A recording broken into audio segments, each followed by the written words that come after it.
Hi, I'm Jeff Cunningham, professor at Arizona State University, and I'm here this morning with legendary investor, philosopher, and CEO of Berkshire Hathaway, Warren Buffett. Good morning, Warren. Good morning. My first question for you, I don't know if you've had a chance to Google yourself, but if you Google Warren Buffett, you get 25 million hits. And my question is, you're a sitting CEO, you're wealthier than Midas, but everybody thinks you're a champ. How do you do that? Well, I don't know about that. I think when you get older, they forgive a lot of things. So I think if I ever make it up to George Burns' age or something, and I just have a cigar in my mouth, and people will really love me then. You're arguably the most interviewed CEO in history. Is it your ability to communicate that comes from instinct, or is it something you've learned over the years?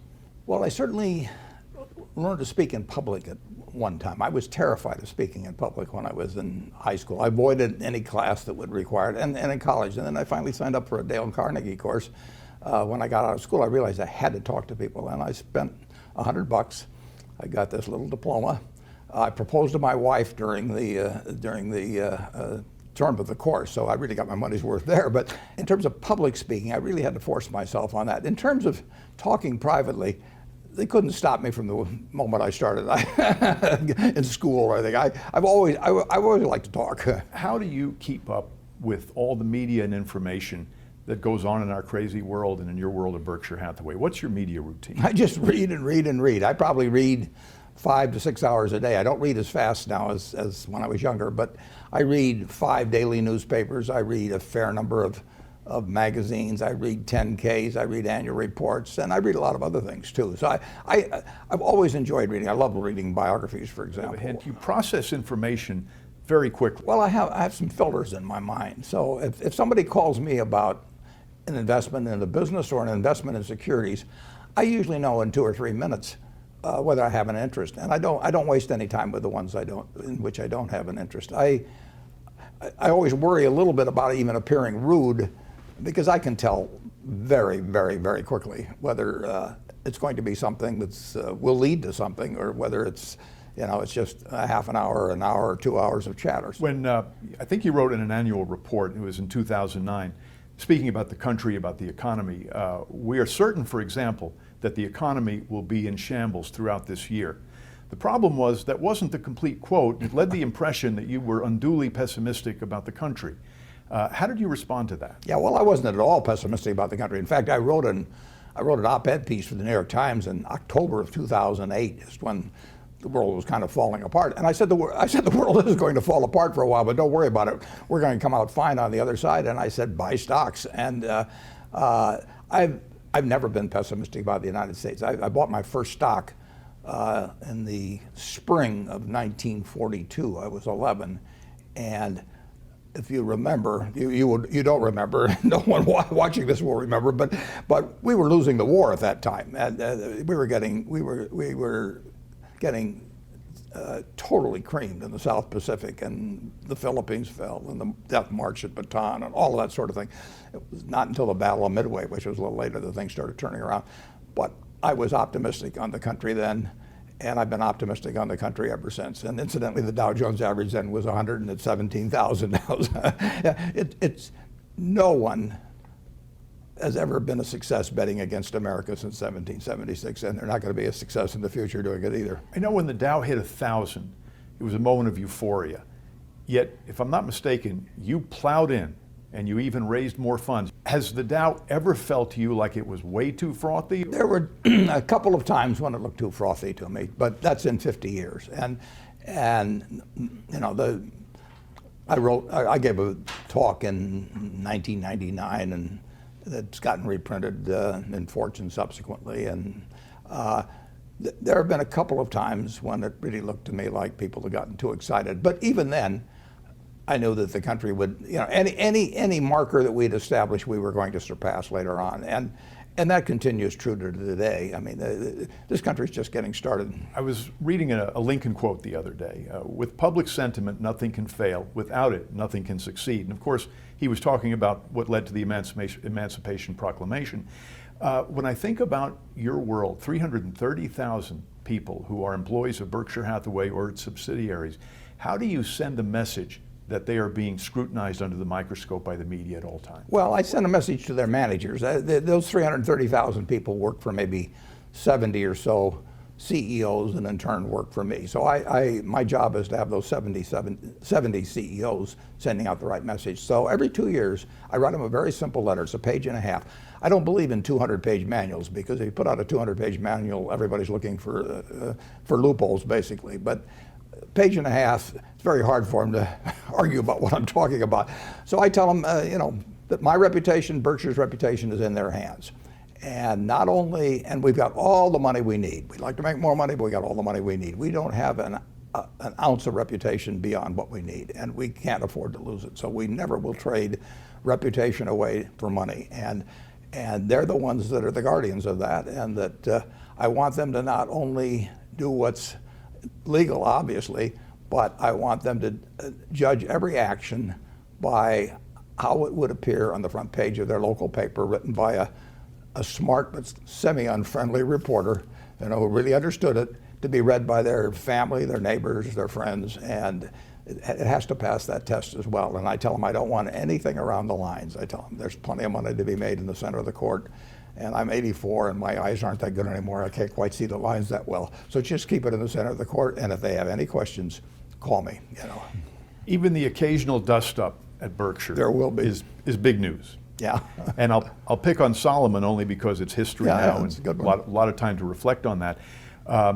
When you think about what you went through there, what advice do you have for a CEO who's on the media hot seat because of a similar situation? Well, there's a couple pieces of advice on that. The first is that when you find out a bad news, correct it, and if it's necessary to report it, then the authorities report it immediately. The big problem with Solomon was not what a fellow named Mosier did, which was to defy the U.S. government, not ever a very good idea, but that could have been handled. But he reported it, he didn't report it. John Merriweather, his supervisor, picked up on it in late April of 1991 and went to the president and the chairman and the chief legal counsel of Solomon and said, here's what this fellow Mosier's been doing. And they all agreed it was wrong. They all agreed it was reportable to the Federal Reserve promptly.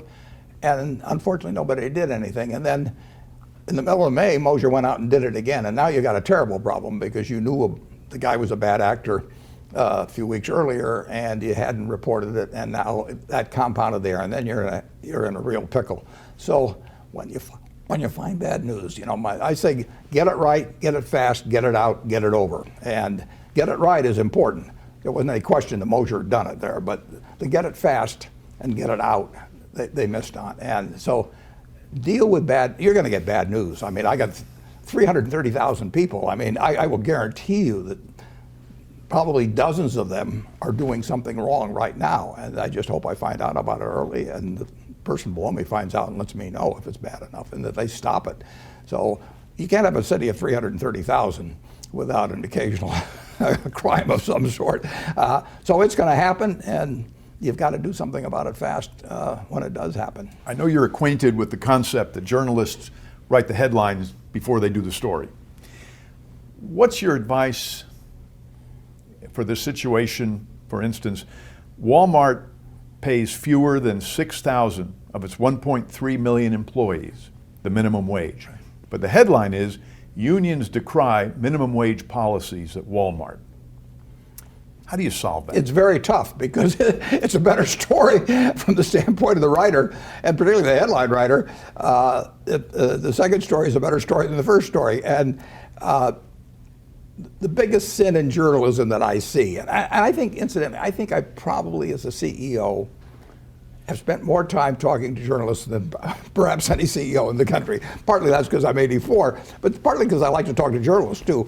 But the greatest sin they commit, you've got to start a story with a hypothesis. I mean, you're looking into something because you have a working hypothesis, but you have to give up that hypothesis if it turns out not to be correct, or if it's misleading in a major way. So I always worry about the journalist that calls me. They've decided what story they're working on, and all they're looking for is confirmatory evidence. So I call it quote shopping. They'll talk to me for 45 minutes hoping they get one quote that confirms their story, and ignoring the other 43 minutes when I tell them things that should limit the story. So it's very natural. You get time invested in it. You've got this working hypothesis. terrible what Walmart does with their employees or whatever it may be. And you may have some people who have an interest in it feeding you a lot of material along that line. And once you've invested a lot of hours and your editor knows you've invested a lot of hours, maybe it was the editor's working hypothesis to start with. Now you got to go back and tell him he's wrong or her. I mean, there's a lot of momentum toward a bad story. There's a lot of momentum toward a good story too. But you have to be able as a writer to say, my hypothesis is no longer correct.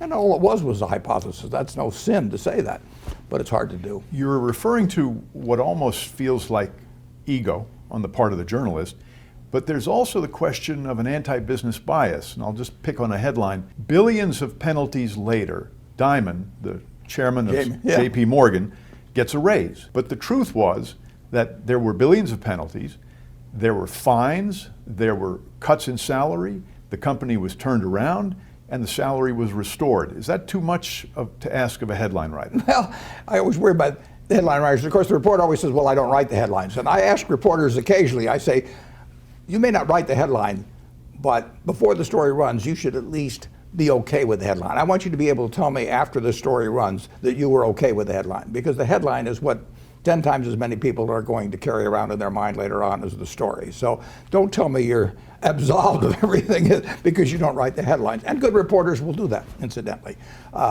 They don't write the headlines. I know that. But if they feel the headline misrepresents their story, then they've got an obligation to complain to the editor. But going back to the Dimon example, I mean, most of the things that JP Morgan got penalized for were acts at WAMU, which they took over, or Bear Stearns, which they took over. At the time they took over those two institutions, the United States government was on their knees begging them to do it, basically, through the various agencies. I mean, they were doing something that was a public service. That doesn't mean they didn't think they'd benefit by it, but they were totally following through on something that the government wanted to have happen very badly. And they picked up, unfortunately, they wrote those contracts very fast, and they picked up the sins of those organizations which they had nothing to do with. Now, that doesn't mean that JP Morgan hasn't gotten fined for some things they did as well, but overwhelmingly, those were huge fines from the past. And when the government wants to levy a fine, you just salute and smile and say, do it again. Basically, we got fined $290 million at Solomon. If the figure had been 100 million, if it had been 500, there was nothing I could do about it. I had to agree to it, and that's just the way it is.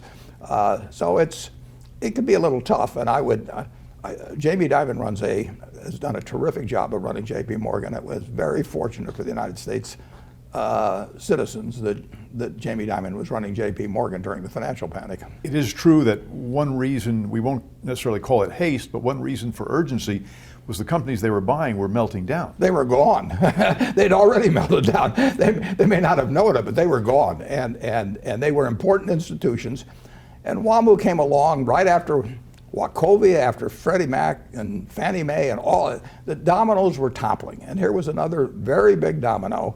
And the FDIC could have taken it on, but there would have a lot of problems connected with that. And JP Morgan stepped up. The FDIC did get involved, but believe me, the panic of 2008 would have been far worse if JP Morgan hadn't been there and Jamie Dimon hadn't been running it. There's a media example that hits a little closer to home. You were quoted as being very interested and dramatically changing your opinion on a compensation issue, but that you didn't divulge it to the board. I'm wondering if that was just a misquote or bad fact checking.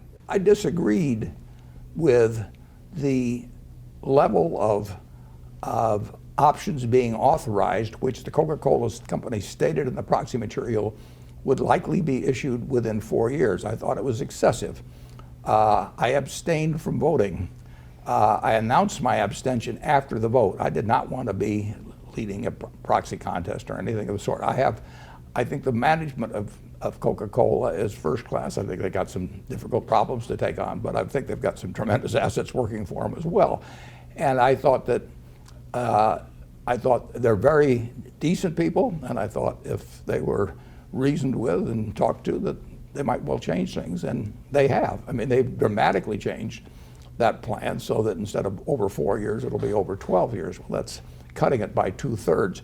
The chairman of the compensation committee is a very first-class person, very smart. She picked up on all the points on it, and they made the changes. So the abstention accomplished something very significant for Coca-Cola shareholders. The board of Berkshire wasn't involved with it. I mean, basically, we talked about it afterwards, and they approved of both the abstention and my suggestions to the Coca-Cola board. There was criticism that you only abstained in the media. Yeah. Yours was what I would call the abstention heard round the world. That reflects a lack of understanding of the boardroom on the part of many journalists, does it not? It really does. I mean, look at what we've accomplished by the abstention. You know, we're the largest shareholder of Coca-Cola. We want to be the largest shareholder of Coca-Cola. We want to be helpful to Coca-Cola. They want to do the right thing. There is no basic conflict at all between us and the Coca-Cola company. In fact, there's admiration on my part for the Coca-Cola management. I thought they made a mistake in doing what they were doing, and the abstention has worked out in terms of vastly changing the plan, and voting no and creating a ruckus would be been a very dumb thing. It would accomplish nothing. They would have dug in their heels. In all likelihood, that's human nature. It might have been more fun for the press, but it wouldn't have accomplished the goal. People they don't really I mean, you're dealing with a human institution. These are decent, high-grade human beings as directors, and I hadn't talked with them about the plan. I was not a director. My son was a director, but I wasn't a director. I did not know they were going to say that they were authorizing those shares to be issued over 4 years. When I read it, I thought it was a mistake. And what should I do? Should I start condemning all these people at Coca-Cola, telling the world they're terrible people? They're not terrible people. What I should do is convey my feelings to them. And I'm not going to vote for it and then talk to them afterwards. I mean, this was shortly before the annual meeting, but I did abstain. And then I talked to them, and now we've got a very sensible plan. And you know, no personal relationships have been damaged. People do not feel they've got an enemy out there, which they don't have. It just makes sense in terms of human behavior. But it would have been a better story if I'd taken out ads or something and said this is the worst thing that's happened in history. The journalist's pet peeve, of course, is the banks, as we've been discussing. They see headlines where Bank of America has to pay $18 billion in penalties, and the follow-up is, why isn't anyone going to jail? Why is it that journalists look at business results as a crime to be punished? Well, I think that there have been individuals do things in business that they should go to jail for, and they have, and sometimes they should, and they haven't gone to jail. But there's two different. There are corporate sins. I mean, take the Solomon situation. The fellow that committed the original act, I think he went to jail for 4 months. I mean, he is the guy that caused our problems. But the second problem was not reporting it. Now, did you send somebody to jail for that or something? I don't think so.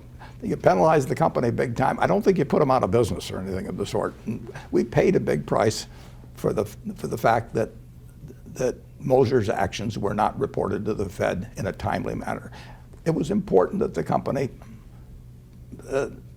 pay that fine, and that we acknowledge the fact that that was a very wrong thing to do. You don't go around insulting the United States government on its regulations for selling U.S. bonds.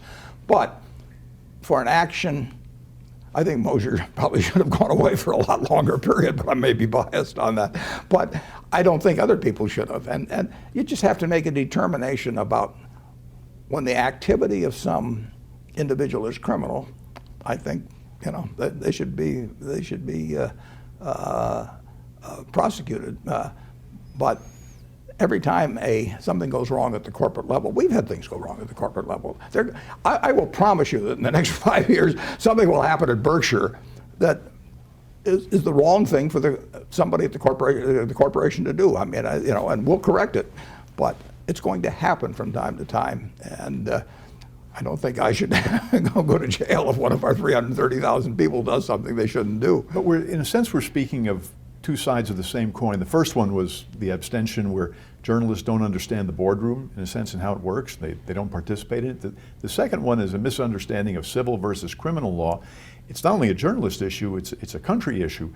Is there something we can do to better educate journalists? Should they be taking sabbaticals and working for Berkshire for 6 months or a year? Wouldn't be a bad idea. You know, it is very tough that, I quoted Mickey Mantle as saying one time that it's amazing how easy this game is once you get up in the press box. I mean, you know, and there is that problem. Of course, at the Washington Post, they used to say you don't have to be dead to write obituaries, so it isn't necessary that you have experience in everything to write about it. But particularly if you're going to be a business journalist or a political journalist, you really should understand business. And going back to our boardroom example, boards are social organizations as well as having business responsibilities. But it's very important to understand how human beings act. And I've been on 19 boards. I mean, I can tell you that most journalists probably, and most Americans, and maybe many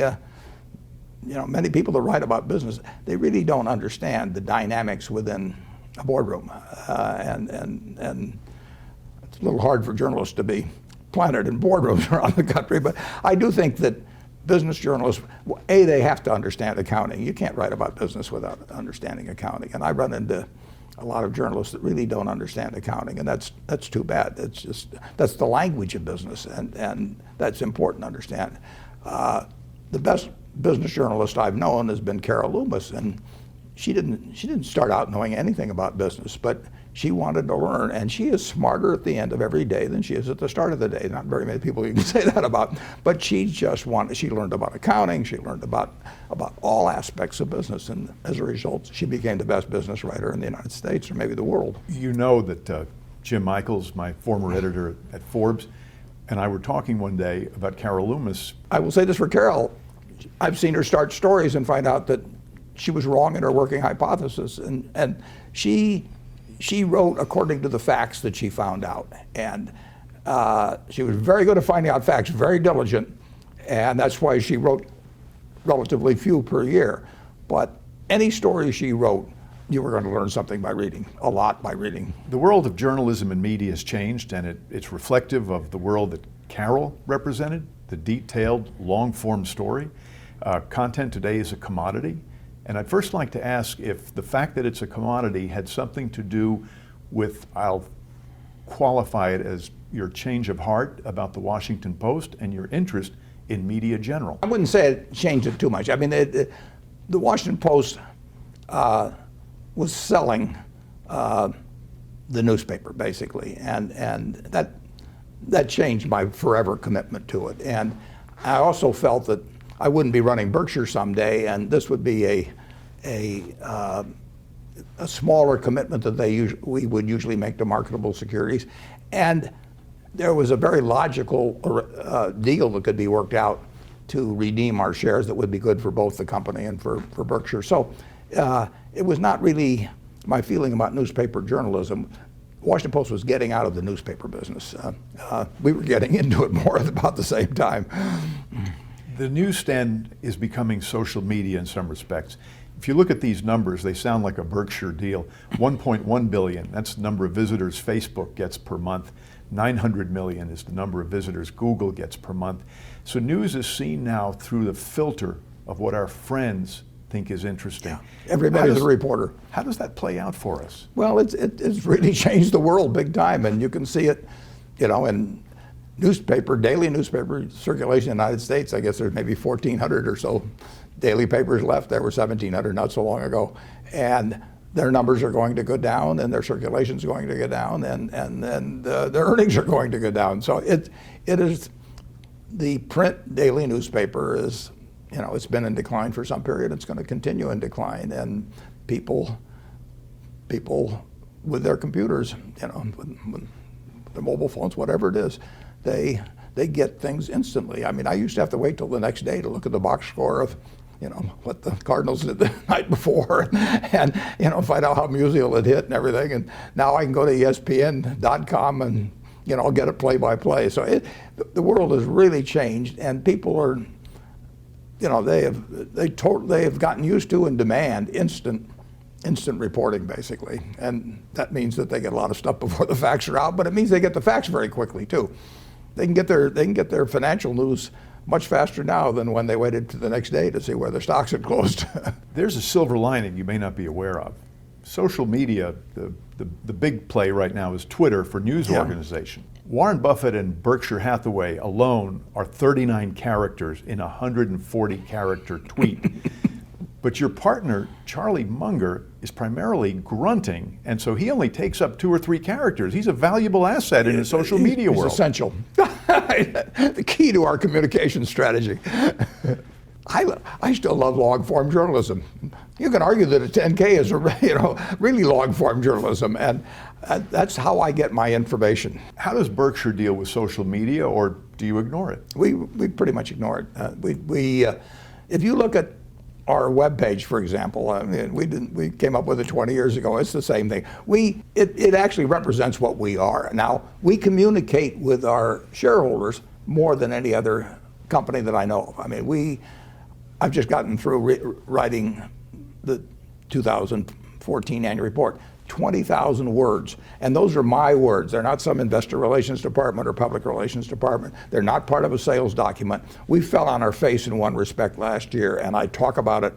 I try to write that as exactly as I would write it to my sisters, assuming that they had virtually all of their net worth in Berkshire. They were interested in it, but they didn't follow it day by day, and they want to know what I think and what went wrong and what's going right and how I think the world will develop and a whole bunch of things. So we want to communicate directly with people, and I really feel that if you want to talk to people honestly about a subject in which they care about, certainly they care about their money, they'll listen. I mean, I do not worry about the number of words when I write that report. I worry about telling them the things I'd want to know if our positions were reversed and they were telling me about my investment. In some respects, you anticipated the social media world. You mentioned earlier in our conversation the page-and-a-half memo that you send to your leadership every 2 years.